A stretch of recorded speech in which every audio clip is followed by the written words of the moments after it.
साथ संगत जी, प्यार से कहना धान नंकार दी, प्रेम तचपंडी धान नंकार जी। आज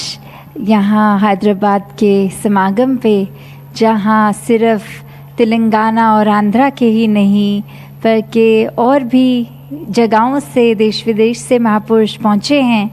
और उद्देश्य मन में यही कि ये निराकार, ये प्रभु का गुणगान संतों के साथ रहना, ये सिखलाई संगत की अपने जीवन में लेके एक अपने मनुष्य जीवन को जो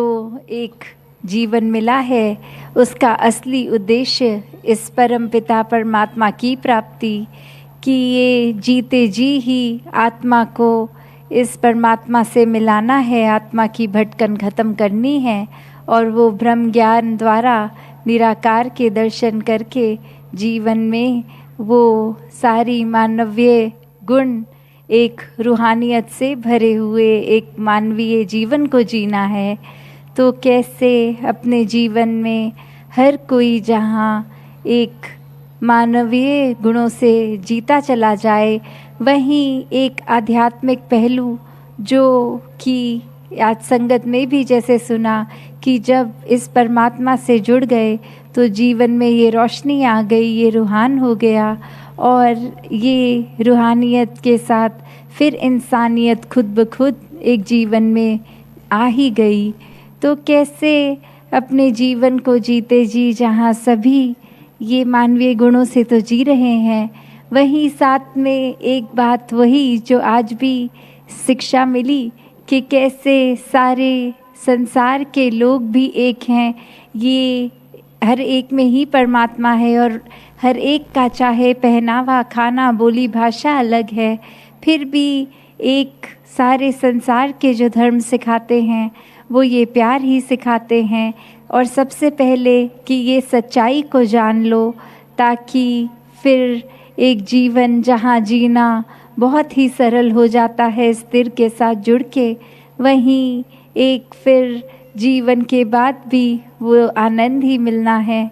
तो कैसे हर कोई जहाँ ये जीवन में अपने एक परमात्मा को सिर्फ बातचीत का ही विषय ना बनाए, प्रभु परमात्मा की प्राप्ति ही एक जो वो कोर है, एक जीवन का आधार है,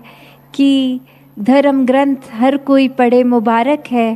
पर जीवन में ये सिर्फ धर्म ग्रंथ को पढ़ लेना, सिर्फ उनको रट लेना, उन पे एक चलना नहीं, तो फिर बात नहीं बनेगी। और हर ग्रंथ पे कैसे चला जा सकता है कि एक बात तो ये होती है, जैसे स्कूल में भी एग्ज़ाम देते हैं, अगर कोई सब्जेक्ट को हम समझ के उसको एग्ज़ाम में जब लिखते हैं तो ज़्यादा अच्छा तरीके से वो लिखा जाता है, और सिर्फ अगर रट के ही चले जाते हैं तो अक्सर हो सकता है किसी को सुनाने में, आंसर लिखने में तो अच्छा कर देंगे, पर जो एक मेन कारण था वो पढ़ाई पढ़ने का, कि वो समझ के लिए था, वो सिर्फ टेम्परेरी मेमोरी में डाल के एक पेपर देने के लिए, एग्ज़ाम देने के लिए नहीं था। तो जब अंदर से ही चीज़ ना समझ आई हो तो वो पर्पस डिफीट हो गया, कि एग्ज़ाम में सिर्फ कुछ पल एक रात जाग के पढ़ के ही एक रट लिया, लिख दी, और अगले दिन फिर उसके बाद सब भूल गए। तो उससे ज़्यादा बात तो यही कि जो समझ के पढ़ता लिखता है,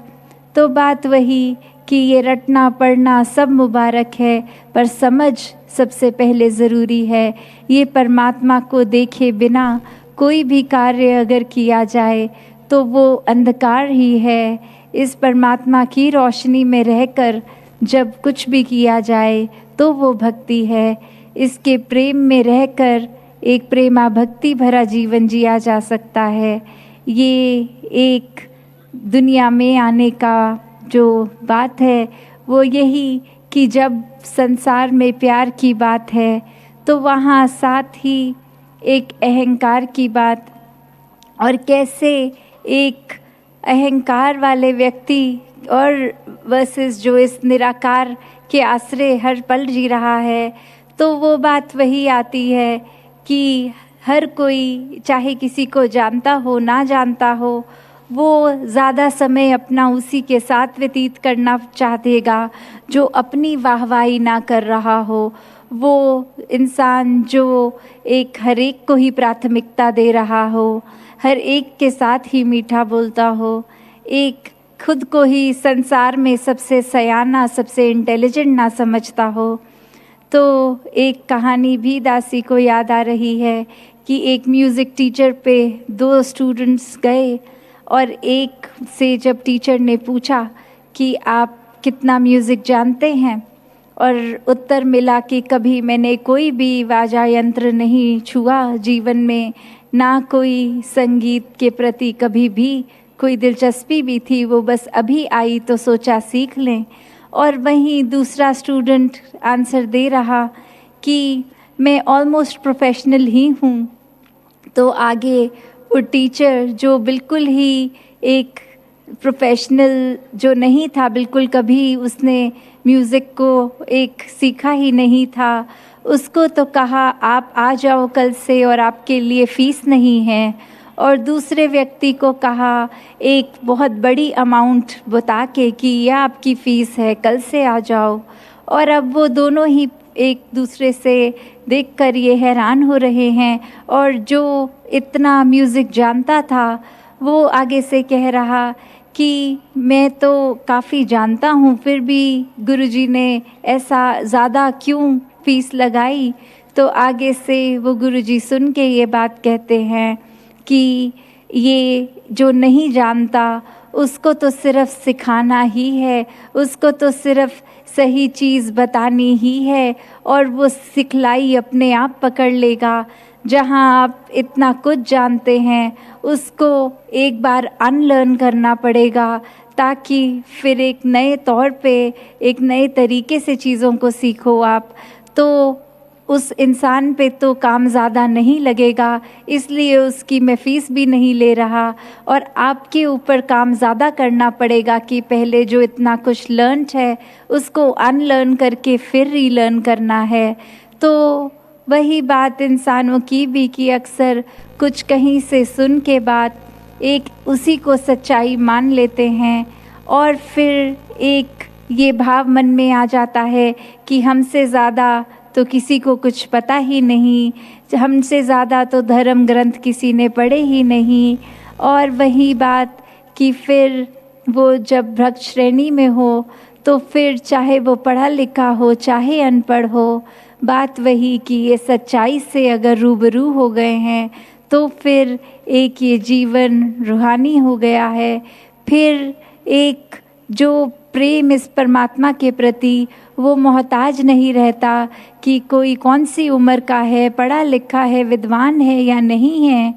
तो ऐसा जीवन जीकर संतों ने हमेशा ये सिखाया कि एक प्यार पूरी मानवता से हर एक से किया जा सकता है, चाहे स्वभाव कितने भी सबके अलग हों। एक हर एक में उनमें परमात्मा के ही दर्शन करके जब ये समझ आ जाती है तो मन से अपने आप ही ये जाति पाति नफ़रत के कारण सब दूर हो जाते हैं। सब अपने जैसे ही अपने से ज़्यादा श्रेष्ठ भी लगने लगते हैं। सब में ही फिर हर समय इस परमात्मा को देखा जाता है।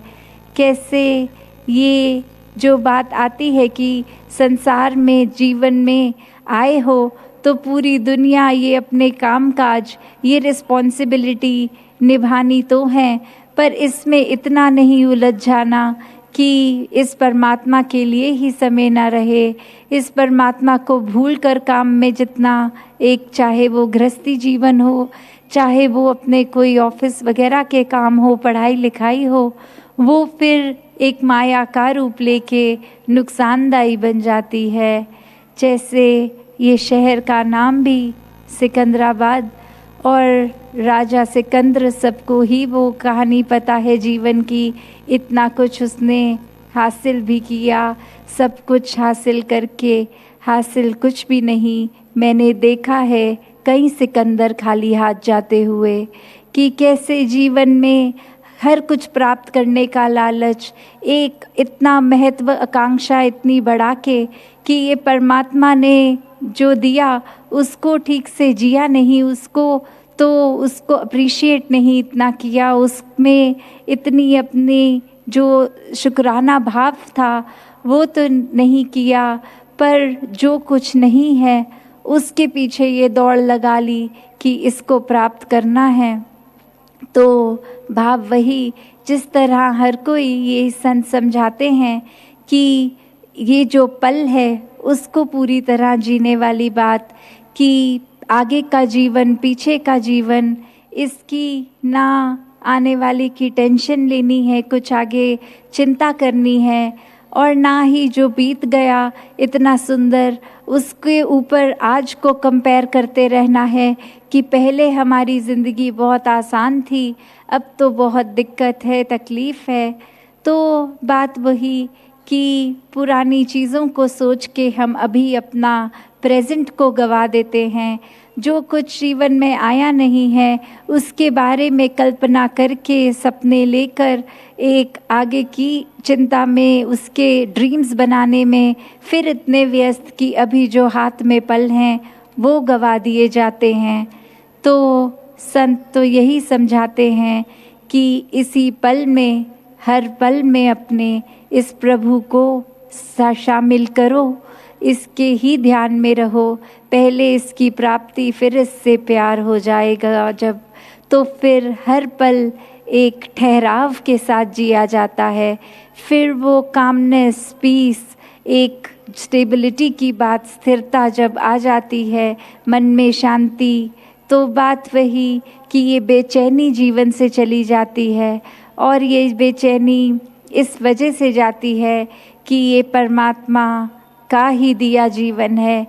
जो भी जिस तरह जिस हालत में वो ही उत्तम है। अपना मेहनत तो हर कोई करता जाए, पर अगर परिणाम स्वरूप कुछ जिस तरह से दिमाग ने सोचा वो अचीव नहीं हुआ, तो भी उसमें यही शुक्राना भाव दातार का कि इससे बेहतर ही कुछ है, तभी ये पूरा नहीं हुआ।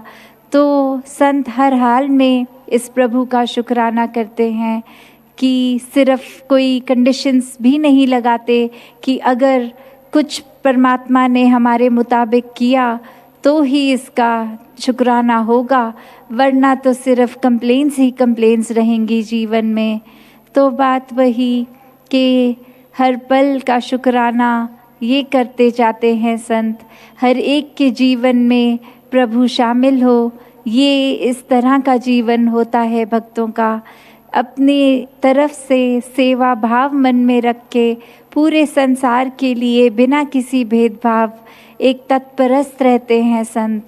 कि हर एक के जीवन को किस तरह और सुखदायी किया जा सकता है, हर एक की ये तड़पती आत्मा को कैसे परमात्मा के साथ मिलाया जा सकता है।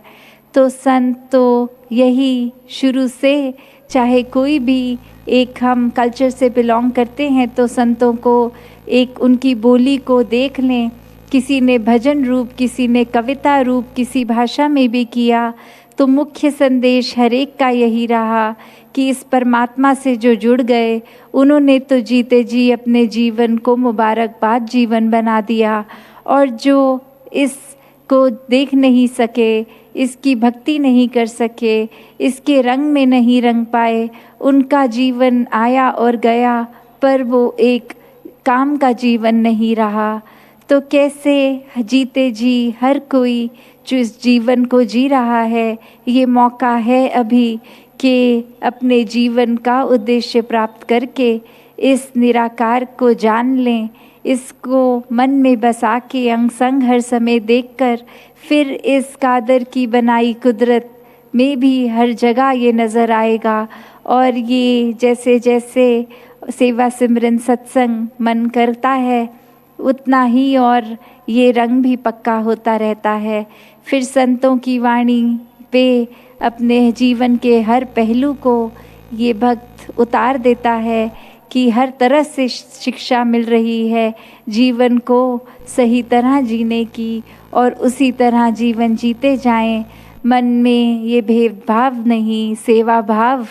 लेकर ही सेवा हो, और फिर ये परमात्मा को मन से एक प्यार के प्रति ये सुमिरन हो। तो दातार कृपा करे हर किसी के जीवन में ऐसी ही भक्ति हमेशा बनी रहे। सात संगत जी, धन निरंकार जी।